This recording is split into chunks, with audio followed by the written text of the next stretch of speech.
શું ગર્ભાશયની કોથળી ના હોય તો પણ પ્રેગ્નન્સી રહી શકે, બાળક કરી શકાય?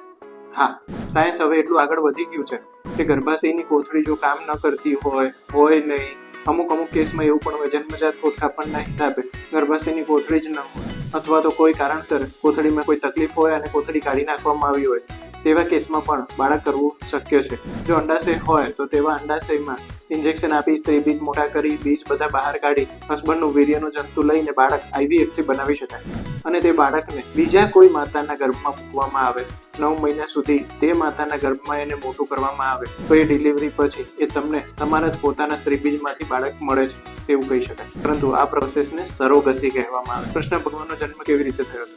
આવી જ રીતે દેવકી માતાનું બીજ હતું, વસુદેવ ભગવાનનું શુક્રાણુ હતું અને યશોદા માતાએ જન્મ આપ્યો. આવી રીતે જો તમારી પાસે કોથળી નથી તો કોઈ બીજા બેનની કોથળીમાં 9 મહિના સુધી બાળકને મોટું કરીને સરોગસી દ્વારા બાળક પ્લાન થઈ શકે ખરું. Thank you.